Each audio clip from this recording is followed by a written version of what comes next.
അപ്പൊ നമ്മളെ കുസാറ്റിന്റെ ഈ ഒരു വ്ളോഗിൽ നമുക്ക് നല്ലൊരു ഗസ്റ്റിനെ കൂടി കിട്ടിയിട്ടുണ്ട്. നമ്മുടെ ഷിപ്പ് ടെക്നോളജിയിലെ അസിസ്റ്റന്റ് പ്രൊഫസർ കൂടിയായിട്ടുള്ള ഡോക്ടർ TK ഫവാസ് സാറാണ് എൻ്റെ കൂടെ ഉള്ളത്. അപ്പൊ ഫവാസ് സർ, നമ്മുടെ ഈ ഒരു ഷിപ്പ് ടെക്നോളജിയിൽ എനിക്കൊണ്ട് കുട്ടികൾക്ക് അത്ര ഫെമിലിയർ അല്ലാത്ത ഒരു ഏരിയ ആണെന്ന് ഞാൻ മനസ്സിലാക്കിയിട്ടുള്ളത്. എന്താണ് ഇവിടുത്തെ കാര്യങ്ങൾ അല്ലെങ്കിൽ ഇതിന്റെ ഒരു പ്രത്യേകതയായിട്ട് പറയാനുള്ളത്? ആക്ച്വലി കൊച്ചി നേരിക്ക് യഥാർത്ഥത്തിൽ ഒരു മറൈൻ റിലേറ്റഡ് ആയിട്ടുള്ള ഒരു പട്ടണമാണ്. അപ്പൊ ഇവിടെ സമുദ്രം, അതുപോലെ തന്നെ സമുദ്രബന്ധിതമായിട്ടുള്ള വ്യവസായങ്ങൾ, ഇപ്പൊ കൊച്ചിൻ ഷിപ്പ് യാർഡ്, അതെല്ലാം കൊച്ചിയിലാണുള്ളത്. അപ്പൊ ആ ഒരു നിലക്ക് വളരെ കാലം മുന്നേ തന്നെ ഈ സമുദ്രവുമായി ബന്ധപ്പെട്ട പഠനങ്ങൾ, കപ്പലുമായി ബന്ധപ്പെട്ട പഠനങ്ങൾ, അതെല്ലാം കൊച്ചിയിൽ അതിന്റെ ഒരു ആവശ്യകത വളരെ നേരത്തെ തന്നെ ഉണ്ട്. അങ്ങനെ 1974 ജർമ്മൻസിന്റെ കൊളാബറേഷനോട് കൂടി തുടങ്ങിയിട്ടുള്ള ഒരു ഡിപ്പാർട്ട്മെന്റ് ഉണ്ട്. അപ്പൊ ആദ്യത്തെ ഒരു 10 പതിറ്റാണ്ട് നേരിക്ക് ജർമ്മൻ പ്രൊഫസർമാരും ജർമ്മൻകാരായിരുന്നു ഇവിടുത്തെ പിന്നെ തലവന്മാരും പ്രധാനപ്പെട്ട പ്രൊഫസേഴ്സ് ഒക്കെ. പിന്നീട് അത് ഇന്ത്യൻകാര് അത് ഏറ്റെടുക്കുകയും നമ്മളത് മുന്നോട്ട് കൊണ്ടുപോവുകയും ചെയ്യുകയാണ്. 48ാമത്തെ ബാച്ചിന്റെ അഡ്മിഷനാണ്. 50 വർഷം ഗോൾഡൻ ജൂബിലി നെക്സ്റ്റ് ഇയറിൽ എന്ത് ചെയ്യാണ് ആഘോഷിക്കാണ് ഡിപ്പാർട്ട്മെന്റ്. അപ്പൊ ഇവിടെ പിന്നെ നമ്മൾ നേവലുമായി ബന്ധപ്പെട്ടിട്ടുള്ള കാര്യങ്ങൾ ഈ ഷിപ്പ് ടെക്നോളജിയിൽ ഉണ്ടല്ലോ, അത് എങ്ങനെയാണല്ലോ? Naval architecture and ship building എന്നാണ്, B Tech naval architecture and ship building എന്നാണ് പ്രോഗ്രാമിന്റെ പേര്. അപ്പൊ അതില് ഷിപ്പ് ബിൽഡിംഗ് ആണ് അവർ പ്രധാനമായിട്ട് അവർ പഠിപ്പിക്കുന്നത്. ഷിപ്പിന്റെ സ്ട്രക്ചേഴ്സ്, ഷിപ്പിന്റെ സ്റ്റെബിലിറ്റി, ഷിപ്പിന്റെ കൺട്രോളബിലിറ്റി, അങ്ങനെയുള്ള കാര്യങ്ങളെല്ലാം എന്ത് ചെയ്യും അവരുടെ ഷിപ്പിന്റെ സ്ട്രക്ചറുമായി ബന്ധപ്പെട്ട. എഞ്ചിൻ സൈഡ് യഥാർത്ഥത്തിൽ ബിടെക് മറൈൻ എഞ്ചിനീയറിംഗിലാണ് വരിക. അത് Kunjali Marakkar school of marine engineering എന്ന് പറഞ്ഞിട്ട് സാറ്റിന്റെ കീഴിൽ തന്നെ എന്തുണ്ട്, ബിടെക് മറൈൻ എഞ്ചിനീയറിംഗ് പഠിപ്പിക്കുന്ന, എഞ്ചിൻ സൈഡിലെ കാര്യങ്ങൾ പഠിപ്പിക്കുന്ന, ഡീറ്റെയിൽ ആയിട്ട് പഠിപ്പിക്കുന്നത്. മറൈൻ എഞ്ചിനീയറിംഗും കോഴ്സിന്റെ ഭാഗമായിട്ട് ഇവിടെ നാവൽ ആർക്കിടെക്ചറിന്റെ ഭാഗമായിട്ട് 1-2 കോഴ്സുകൾ വരും. അതുപോലെ മറൈൻ എഞ്ചിനീയറിംഗിലും എന്ത് ചെയ്യും 1-2 കോഴ്സ് നാവൽ ആർക്കിടെക്ചർ, രണ്ടും ഷിപ്പിൽ തന്നെ ആയതുകൊണ്ട് അതും അതിന്റെ ഭാഗമായിട്ട് വരും. നേവി സ്റ്റുഡൻസ് ഒക്കെ ഇവിടെ ഇന്ത്യൻ നേവി സ്പോൺസർ ചെയ്തിട്ടുള്ള നേവൽ കാഡറ്റ്സ് എല്ലാ വർഷവും ചെയ്യുന്നുണ്ട്, ഇവിടെ വരുന്നുണ്ട്. ഇന്ത്യൻ നേവിയുമായിട്ട് എന്തുണ്ട് MOUവും ധാരണയും എന്തുണ്ട് ഡിപ്പാർട്ട്മെന്റിനുണ്ട്. അപ്പൊ അവര് നേവിയിൽ നിന്ന് സ്പോൺസർ ചെയ്തിട്ടുള്ള 15ഓളം വിദ്യാർത്ഥികൾ എന്ത് ചെയ്യും ഓരോ വർഷവും നേവി ഇവിടെ വരും. അവർ നേവൽ കാഡറ്റ്സ് എന്നുള്ളതാണ്. അവർ കൊച്ചി നേവൽ ബേസിൽ നിന്ന് ഇവിടെ വരും, ഇവരെ പഠിക്കും. അവർ സിവിലിയൻസിന്റെ കൂടെ ഒരേ ക്ലാസ്സിൽ തന്നെ ഇരുന്നിട്ട് പഠിക്കും. അതിനുശേഷം അവർ സബ് ലെഫ്റ്റനന്റ് എന്നുള്ള പോസ്റ്റിലാണ് എന്ത് ചെയ്യുക ഈ 4 വർഷത്തെ B Tech naval architecture ship building കഴിയുമ്പോൾ അവര് പോവുക. അത് നേവൽ കൺസ്ട്രക്ഷൻ വിങ്, NCW എന്ന് പറഞ്ഞൊരു വിങ് ഉണ്ട്.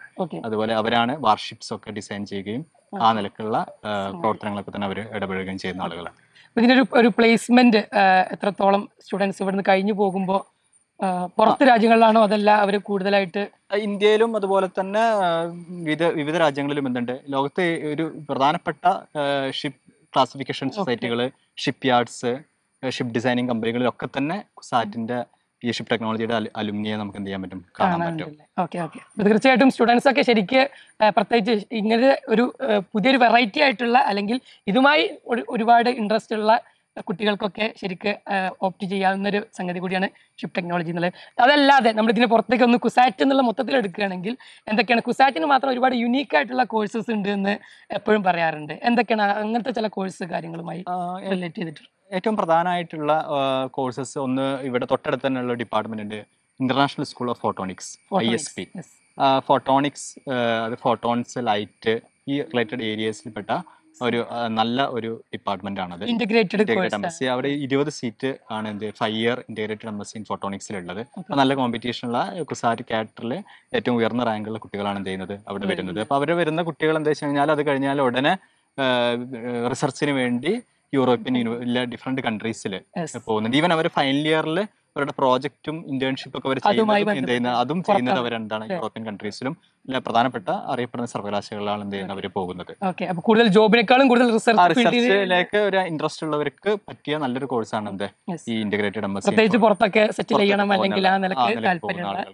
ഫ്രാൻസ്, ഇറ്റലി, ജർമ്മനി, അങ്ങനെയുള്ള ഡിഫറെന്റ് കൺട്രീസിലേക്കാണ് എന്ത് ചെയ്യുന്നത്. ഈ വർഷത്തെ 20 പേരിൽ മിക്കവാറും ആളുകളും ഇതുപോലെ നേരെ റിസർച്ചിലേക്ക് ആയിട്ടുണ്ട് എന്നുള്ളതാണ് മനസ്സിലാക്കുന്നത്. പിന്നെ പ്ലസ് ടു കഴിഞ്ഞ് നേരെ നമ്മുടെ ബിടെക്കിന്റെ കൂടുതൽ അത് സെയിം എൻട്രൻസ്, ബിടെക്കിന്റെ സെയിം സ്റ്റാറ്റിക് കാറ്റ് എൻട്രൻസ് എഴുതി കഴിഞ്ഞാൽ ഇവർക്ക് ഇന്റഗ്രേറ്റഡ് MSc ഇൻ ഫോട്ടോണിക്സ് ഈ ഒരു കോഴ്സിൽ എന്ത് ചെയ്യാൻ പറ്റും, അവർക്ക് അഡ്മിഷൻ എടുക്കാൻ പറ്റും. വേറെ ഏതൊക്കെയാണ് പിന്നെ ബിടെക് മറൈൻ എഞ്ചിനീയറിംഗിന്റെ നേരത്തെ പറഞ്ഞ പോലെ ഡയറക്ടർ ജനറൽ ഓഫ് ഷിപ്പിംഗിന്റെ അനുമതിയോട് കൂടി നടത്തുന്ന ബിടെക് മറൈൻ എഞ്ചിനീയറിംഗ് പ്രോഗ്രാം ഉണ്ട്.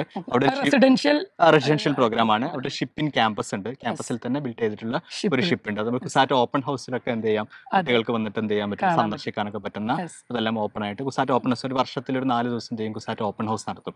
ആ സമയത്ത് എല്ലാ സമയത്തും അല്ലാത്ത സമയത്ത് സ്പെഷ്യൽ പെർമിഷനോട് കൂടി ഇവർക്ക് വരാൻ പറ്റും. പക്ഷേ കുസാറ്റ് ഓപ്പൺ ഹൗസിൽ എല്ലാ ലബോറട്ടറികളും എന്ത് ചെയ്യും, തുറന്നിടും. ആ സമയത്ത് സ്കൂൾ കുട്ടികളൊക്കെ ഒരുപാട് പല പ്രദേശത്തുനിന്നും എന്ത് ചെയ്യുന്നുണ്ട്. Even international school of photonics വേറെ ഓപ്പൺ ഹൗസും അവിടെ ഏകദേശം 5000 സ്റ്റുഡൻസ് പെർ ഇയർ എന്ത് ചെയ്യുന്നുണ്ട്. അവിടെ ആ ഒരു സമയത്ത് അവരുടെ ഓപ്പൺ ഹൗസിന്റെ സമയത്ത് വിസിറ്റ് ചെയ്യുന്നുണ്ട്. അതിന് ഇന്ത്യൻ മാരിടൈം യൂണിവേഴ്സിറ്റി നടത്തുന്ന എൻട്രൻസ് എഴുതണം.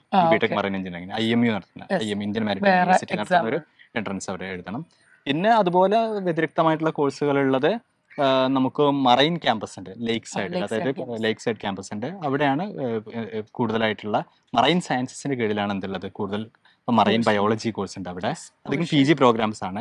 അതുപോലെ ഫിസിക്കൽ ഓഷ്യനോഗ്രഫി, കെമിക്കൽ ഓഷ്യനോഗ്രഫിയിൽ ഹൈഡ്രോ കെമിസ്ട്രി MSc ഉണ്ട്. അതുപോലെ അവിടെ തന്നെ ഈ അറ്റ്മോസ്ഫിയറിക് സയൻസ് ഉണ്ട്, ഇൻഡസ്ട്രിയൽ ഫിഷറീസ് ഡിപ്പാർട്ട്മെന്റ് ഉണ്ട്. അപ്പൊ അവിടെ അങ്ങനെ ആ നിലക്കുള്ള ഒരുപാട് വെറൈറ്റി ഡിപ്പാർട്ട്മെന്റ്സും കോഴ്സസ് ഒക്കെ ഉണ്ട് അവിടെ ഉണ്ട്. അതുപോലെ marine geology, marine geophysics. Marine geophysics നല്ല പ്ലേസ്മെന്റ് ഓപ്പർച്യൂണിറ്റീസ് ഉള്ള സാധ്യതകളുള്ള കോഴ്സസ് ആണ്. Mainly degree physics, chemistry, biology ഒക്കെ കഴിഞ്ഞവർക്ക് പോകാവുന്ന കോഴ്സുകളാണ് അധികം ഈ മറൈൻ ക്യാമ്പസിലുള്ളത്. നമ്മൾ സാധാരണ ഒരിക്കലും കേൾക്കാത്ത ഒരുപാട് കോഴ്സുകളാണ് യഥാർത്ഥത്തിൽ അങ്ങനെയുള്ള സംഗതികൾ എന്ന് പറയുന്നത്.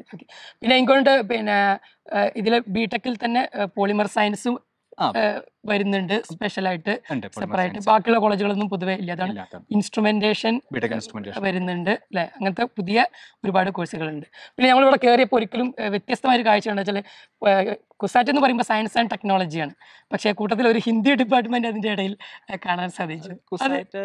എങ്ങനെയാണ് ശരിക്കും കുസാറ്റ് യഥാർത്ഥത്തിൽ കുസാറ്റിന്റെ ചരിത്രം എന്ന് പറയുമ്പോൾ 1938 എന്ത് വരുന്നുണ്ട്, നമ്മുടെ ഈ കുസാറ്റിന്റെ മറൈൻ ക്യാമ്പസിലുള്ള മറൈൻ ബയോളജി റിലേറ്റഡ് ഡിപ്പാർട്ട്മെന്റ് അവിടെ ഉണ്ട്. അവിടെ ലബോറട്ടറികളൊക്കെ ഉണ്ട്.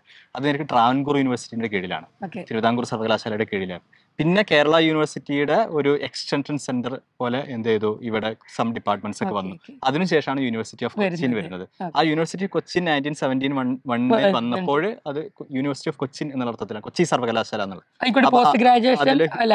ആ നിലക്കുള്ള ഹിന്ദി വരുന്നുണ്ട് അവിടെ. ഫിസിക്സ്, കെമിസ്ട്രി, ഫിസിക്സ്, മാത്സ് പോലുള്ള ഡിപ്പാർട്ട്മെന്റ്സ് ഒക്കെ യൂണിവേഴ്സിറ്റി ഓഫ് കൊച്ചിയുടെ കീഴിൽ 71 വന്നത്. അപ്പൊ സാറ്റിന്റെ അതായത് കൊച്ചി സർവകലാശാലയുടെ 50ാം വാർഷികമാണ് എന്ത് ചെയ്തത് ഇപ്പം ഈ റീസെന്റ് 2021 കഴിഞ്ഞത്. പക്ഷെ അതിനും ശേഷം 1980കളിലാണ് എന്ത് ചെയ്തത്, 84ലാണ് എന്ത് ചെയ്തത്, Cochin university of science and technology എന്നുള്ള അർത്ഥത്തിൽ എന്ത് ചെയ്തത് നാമകരണം ചെയ്യുകയും അത് കൂടുതലായിട്ട് സയൻസ് ആൻഡ് ടെക്നോളജി റിലേറ്റഡ് ആയിട്ടുള്ള ഏരിയകളിൽ, അതായത് 84 ശേഷം വന്ന പുതിയ ഡിപ്പാർട്ട്മെന്റുകൾക്ക് മിക്കവാറും ഈ ഒരു സയൻസ് ആൻഡ് ടെക്നോളജി എന്നുള്ള ആ ഒരു മേഖലയിൽ ആണ് കൂടുതലായിട്ട്. പോസ്റ്റ് ഗ്രാജുവേഷന്റെ കൂടെ തന്നെ ഇപ്പോൾ ഇങ്ങോട്ട് എല്ലാത്തിലും ഇന്റഗ്രേറ്റഡ് ആയിട്ടുള്ള MSc സംഗതികൾ വന്നിട്ടുണ്ട്. ഇപ്പൊ integrated MSc in physics, chemistry, biological sciences എല്ലാം എന്തുണ്ട് ഉണ്ട്. 5 ഇയർ കോഴ്സസ് ഉണ്ട്. അതുപോലെ തന്നെ BCom LLB, BBA LLB എന്നുള്ള അർത്ഥത്തിൽ ലോ സ്കൂൾ ഓഫ് ലീഗൽ സ്റ്റഡീസിൽ എന്തുണ്ട് ആ നിലക്കുള്ള 5 ഇയർ കോഴ്സസ് അതുകൊണ്ട്. സ്കൂൾ ഓഫ് മാനേജ്മെന്റ് സ്റ്റഡീസ് വേറെ ഉണ്ട്, ലീഗൽ സ്റ്റഡീസ് ഉണ്ട്, സ്കൂൾ ഓഫ് എൻവയോൺമെന്റൽ സ്റ്റഡീസ് ഉണ്ട്. അങ്ങനെ സ്പെഷ്യലായിട്ട് തന്നെ ഒരുപാട് വേറെ സ്കൂളുകളായിട്ട് തന്നെ സെപ്പറേറ്റ് ആയിട്ടുണ്ട്. അപ്പൊ ഫാസർ ഒരുപാട് വെറൈറ്റി കോഴ്സുകളുള്ള ഒരുപാട് കുട്ടികൾക്ക് പ്രത്യേകിച്ച് എക്സ്പ്ലോർ ചെയ്യണമെന്ന് വിചാരിക്കുന്ന ഒരുപാട് കുട്ടികൾക്കുള്ള ഒരു നല്ലൊരു പ്ലേസ് ആണ് ശരിക്കും കുസാറ്റ് എന്നുള്ളത് നമുക്ക് മനസ്സിലാക്കാൻ സാധിക്കും. ഇത് ശരിക്കും പറഞ്ഞാൽ കുട്ടികൾ എന്താണ്, അല്ലെങ്കിൽ അവരുടെ പാർട്ട് ശരിക്കും ഇതിൽ എന്താണ് ചെയ്യേണ്ടത്? ശരിക്കും അവര് യഥാർത്ഥത്തിൽ ഒരു സ്ട്രോങ് ഫൗണ്ടേഷൻ എസ്പെഷ്യലി ഇപ്പം കൂടുതൽ ഇവിടെ സയൻസ് ആൻഡ് ടെക്നോളജി ആയതുകൊണ്ട് strong foundation in physics, chemistry, maths അത് അവരുടെ ഒരു സ്കൂളിംഗ് മുതൽ തന്നെ അവർ കൊണ്ടുവരികയും അങ്ങനെ അവർ സ്വാഭാവികമായിട്ട് തന്നെ ആ ഒരു +1 +2ലും ആ ഒരു മൊമെന്റത്തിൽ തന്നെ പോവുകയാണെങ്കിൽ അവർക്ക് എന്ത് ചെയ്യാൻ പറ്റും, ഈ സാറ്റ് കാറ്റൊക്കെ അവർക്ക് എഴുതിയെടുക്കാനും ഇങ്ങനത്തെ കോഴ്സുകൾക്ക് ചേരാനൊക്കെ വളരെ എളുപ്പമായിരിക്കും. പലപ്പോഴും ഈ ഫൗണ്ടേഷൻ അവർക്ക് നഷ്ടപ്പെടുമ്പോഴാണ് എന്ത് ചെയ്യുന്നത്, പിന്നെ അവർ ഈ എക്സ്റ്റൻസീവ് +2ൽ ഭയങ്കര കോച്ചിങ് ഒക്കെ വേണ്ടി വരും. തുടക്കം മുതൽ തന്നെ ഒരു സ്കൂളിംഗ് മുതൽ തന്നെ അവർ ഈ ബേസിക് സയൻസസും കാര്യങ്ങളിലൊക്കെ നല്ലൊരു അടിത്തറയോട് കൂടി പഠിച്ച് ഒരു അണ്ടർസ്റ്റാൻഡിങ്ങോട് കൂടി പഠിച്ചു വരുന്ന ഒരു കുട്ടികളാണെങ്കിൽ അവർക്ക് കൂടുതൽ പഠിക്കാനും ഗവേഷണം ചെയ്യാനൊക്കെ പറ്റിയ നല്ല മേഖലകൾ എന്തുണ്ട് കുസാറ്റ് പ്രത്യേകിച്ച് അവർക്ക് എന്താണോ ഇൻട്രസ്റ്റ് ഉള്ളത് അതിന് പറ്റിയ കോഴ്സുകൾ തീർച്ചയായിട്ടും ഉണ്ട്. നമ്മൾ സാധാരണ എപ്പോഴും ഒരു കെമിസ്ട്രി ബയോളജി ഒരു കോർ സബ്ജക്റ്റിൽ നിന്ന് മാത്രം നിന്നുകൊണ്ട് പഠിക്കണതിലപ്പുറത്ത് അവരുടെ ഇൻട്രസ്റ്റ് ഉള്ള ഏരിയകളിലേക്ക് തീർച്ചയായിട്ടും റിസർച്ച് ഫീൽഡ് ആണെങ്കിൽ പോലും ആ നിലക്ക് നമുക്ക് മൂവ് ചെയ്യാനും സാധിക്കും അല്ലെ. സ്റ്റാർട്ട് ഏർലി എന്നുള്ള ഒരു സംഗതി തന്നെയാണ്. അവരുടെ ആ സ്റ്റാർട്ട് ഏർലി എന്നുള്ള മാത്രമല്ല അവർക്കത് കണ്ടിന്യൂ ചെയ്യാനും പറ്റും. ഇപ്പൊ ഏകദേശം ഞാൻ മനസ്സിലാക്കുന്നത് 700ഓളം റിസർച്ച് സ്കോളേഴ്സ് ഇവിടെ യൂണിവേഴ്സിറ്റിയിൽ ഉണ്ടായിരിക്കും. അതൊരു വളരെ വലിയൊരു നമ്പറാണ്. അപ്പൊ അത് അത്രയും ഗവേഷണത്തിന്റെ ആളുകൾ എന്തുണ്ട് ഈ ഗവേഷണ രംഗത്തേക്ക് വരാൻ താല്പര്യമുള്ള കുട്ടികൾക്ക് അതിൽ ഏകദേശം മിക്കവാറും സയൻസ് ഫീൽഡിലായിരിക്കും ഏറ്റവും കൂടുതൽ ഉണ്ടാവും, സയൻസ് ആൻഡ് എഞ്ചിനീയറിംഗിൽ. അപ്പോൾ ആ ഒരു നിലക്ക് അവർക്ക് തുടക്കം മുതൽ തന്നെ ആ ഒരു നല്ലൊരു കരിയർ പാത്തും ഒരു ഗവേഷണ ത്വരയൊക്കെയുള്ള കുട്ടികളെ സംബന്ധിച്ചിടത്തോളം ആ തുടക്കം മുതൽ തന്നെ അവർ ആ ഒരു ബേസോട് കൂടി വരികയാണെങ്കിൽ അവർക്ക് ഗവേഷണം പെട്ടെന്ന് തീർക്കാൻ കഴിയും.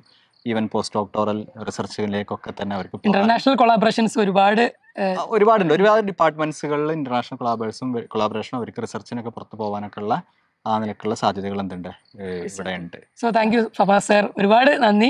കുട്ടികൾക്ക് വളരെ ഇൻഫോർമേറ്റീവ് ആയിട്ടുള്ള കാര്യങ്ങളാണ് ഈ ഒരു വീഡിയോയിലൂടെ നമുക്ക് ഷെയർ ചെയ്യാൻ സാധിച്ചത്. അപ്പോൾ തീർച്ചയായിട്ടും എന്ത് ചെയ്യുക, കൂടുതൽ പഠനത്തെ ഇഷ്ടപ്പെടുന്നവർക്ക്, പ്രത്യേകിച്ച് സയൻസ് ഇഷ്ടപ്പെടുന്നവർക്ക് ഉള്ള ഒരുപാട് കാര്യങ്ങൾ, കുസാറ്റുമായി ബന്ധപ്പെട്ട ഒരുപാട് കാര്യങ്ങൾ നമ്മൾ സെർച്ച് ചെയ്തുകൊണ്ട് തന്നെ നമ്മൾ കണ്ടെത്തുക. ഇത്തരത്തിലുള്ള പ്രീമിയർ ഇൻസ്റ്റിറ്റ്യൂട്ടുകളിലേക്ക് വരാൻ എന്ത് ചെയ്യണം, നമ്മൾ ഇപ്പോഴേ പ്രിപ്പയർ ആവുക എന്നുള്ളതാണ് നമുക്ക് പറയാനുള്ളത്.